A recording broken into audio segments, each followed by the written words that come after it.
नमस्कार, मैं डीपी शर्मा आप सबका दिल के अंतरिम गहराई से स्वागत करता हूं। जय जोहार।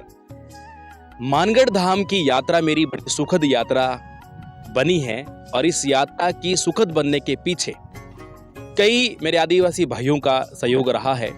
मैं स्पेशल धन्यवाद करना चाहता हूं राजकुमार जी रोत का, जिन्होंने अपनी टीम के माध्यम से जयपुर से लेकर मानगढ़ धाम की यात्रा तक हमारी कदम कदम की रिपोर्ट रखी, समय समय पर हमें सूचित करते रहे। ऐसा वो पल नहीं था कि हर 15 मिनट में हमारे पास में कोई संपर्क नहीं हो पा रहा था। हर 15 मिनट में कोई ना कोई हमारे पास संपर्क सूत्र आ रहा था और अच्छी उन्होंने हमारी रुकने की व्यवस्था की और पूरी जानकारी, पूरी व्यवस्थाएं सारी उन्होंने हमारे लिए की। स्पेशल धन्यवाद करता हूं। और मैं आदिवासियों की असलियत ही बताने जा रहा हूं आज। इस बात से कोई मेरे शब्द को लेकर कोई नकारात्मक न सोचें। मानगढ़ धाम में आकर मैं जितना आदिवासियों के बारे में सोच रहा था कि ये ऐसे होंगे, उससे कई गुना आदिवासी अच्छे निकले। इतना प्रेम, इतना भाव, एक जाजम की बात करने वाले एमएलए, सांसद, भगतजन, संत सब एक जाजम के ऊपर बैठे हुए हैं। और महान थे तो केवल उनके महापुरुष, जो उन्होंने उनके लिए जो कुछ करके गए थे, उनका सबसे बड़ा मंच था। मंच पे विराजमान वही थे और वक्ता थे। बड़ा मुझे अच्छा लगा, प्रेम भाव भी अच्छा लगा। लोग अफवाहें फैलाते हैं, उनका मैं कुछ कह नहीं सकता, लेकिन मेरे साथ बहुत अच्छा व्यवहार भी हुआ, बर्ताव भी हुआ, आनंद भी आया। और मैं सारे आदिवासी भाइयों का मैं शुक्रगुजार हूं कि उन्होंने मुझे एक इतना प्रेम दिया है कि मेरे पास शब्द कम है। सच्चाई तो ये है और ऐसा लगता है कि ये बागड़ की धरा, ये राजस्थान नहीं, ये विदेशी धरती लगती है। पर मैं विदेशी कहूँगा नहीं, मैं राजस्थान की धरती कहूँगा, बागड़ की धरती कहूँगा। लोग विदेश घूमने जाते हैं, क्या लेने जाते हैं वहाँ पर? होटलों में रुकने के लिए जाते हैं। आप आओ, बागड़ की धरती को देखो, हरियाली को देखो, आप इस ठंडी शीतल लहर को देखो। यहाँ पर आप गर्मी में भी आप यहाँ पर इतनी अच्छी महसूस कर रही हो। यहाँ की प्रकृति को देखो, आप कितनी शानदार यहाँ पर खुशबू महसूस हो रही है। और ये यहाँ पर छल छल बहती नदियाँ और माही जैसी नदियाँ आप यहाँ पर देख रहे हो। स्वर्ग है ये राजस्थान का, मैं स्वर्ग कह सकता हूँ इसको। ये राजस्थान का स्वर्ग कहला सकता है ये पूरा जो इलाका आप यहाँ देख रहे हो।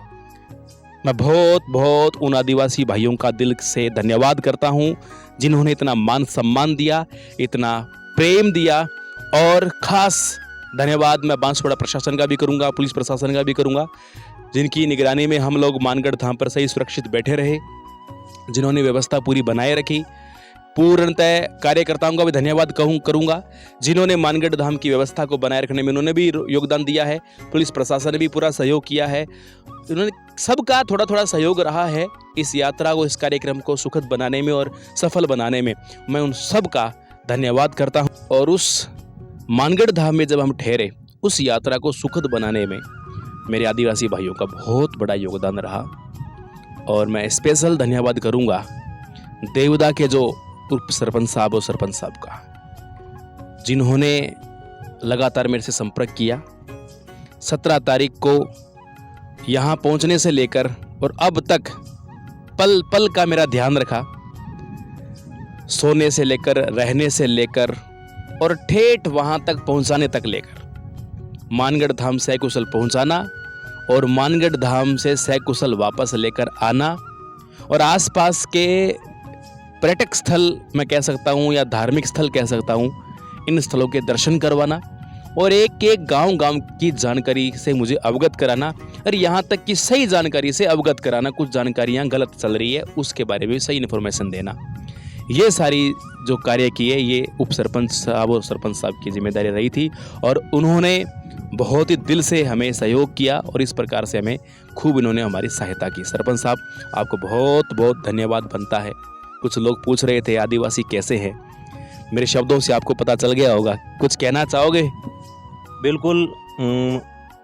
जो इस बांसवाड़ा की पावन धरा पर नहीं आ पाते हैं, वो लोग ये समझते हैं कि वहाँ क्या स्थिति होगी, कैसे लोग होंगे, कैसे होंगे आदिवासी। तो एक आप इतने दूर से हनुमानगढ़ से इस मानगढ़ की पावन धरा पर पधारे थे, तो आपको सारी चीज़ों का अनुभव हो गया, रहन सहन, व्यवहार, वाणी, बोली, चाली। तो ऐसा कोई कुछ नहीं है।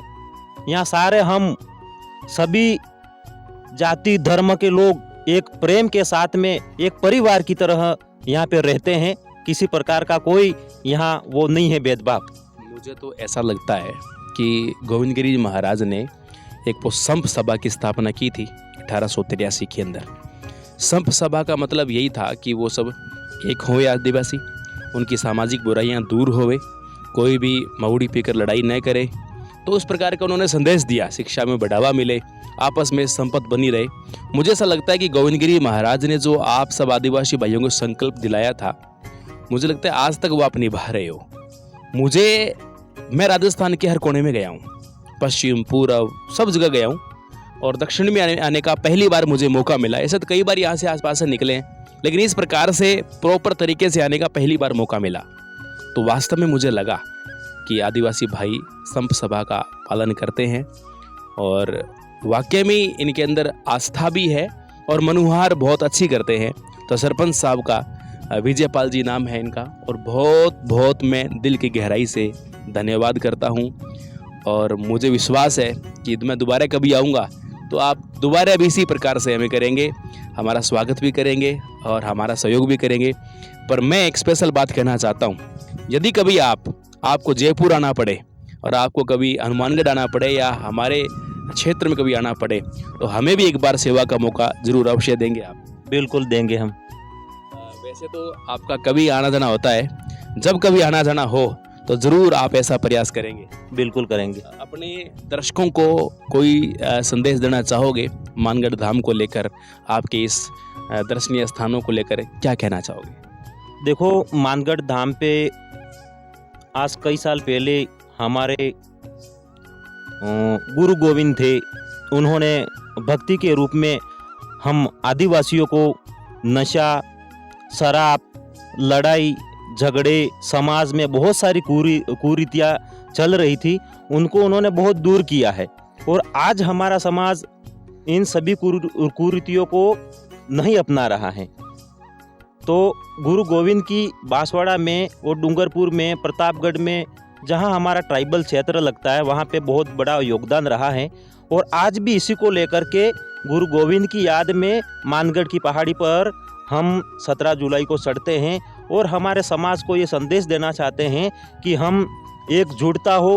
गुरु गोविंद का जो सपना था कई सालों पहले कि एक भील प्रदेश, भील राज्य अलग बनाने का, उस सपने को लेकर के मानगढ़ पे कल जो कार्यक्रम हुआ वो एक गुरु गोविंद के सानिध्य में, भक्तों के सानिध्य में, साधु संत भी होते हैं शामिल, और उनके सबके सानिध्य में होता है कार्यक्रम, और बहुत अच्छा सफल रहा। और आप भी पधारे हैं तो अगली बार हम तो ये संदेश देना चाहते हैं कि आपके जो साथी हैं वो भी अगली बार आए और यहाँ का माहौल देखे। बिल्कुल, देखो मैंने ये देखा ये मुझे ऐसा लगता है कि सही बात के लिए इकट्ठा होना और एक दूसरे का सहयोग करना अच्छी बात होती है। ऐसा नहीं कि मैं ही था, और भी छत्तीसगढ़ से लोग आए थे, उन्हें तो भील प्रदेश नहीं बनाना, झारखंड से लोग आए थे, उन्हें भील प्रदेश नहीं बनाना। आज मैं आपकी सहायता कर रहा हूँ, कल को मुझे जरूरत पड़ी आप मेरी सहायता करोगे, सीधी सी बात है। इसलिए संप सभा का मतलब यही होता है कि एक दूसरे का मिलकर सहयोग करना।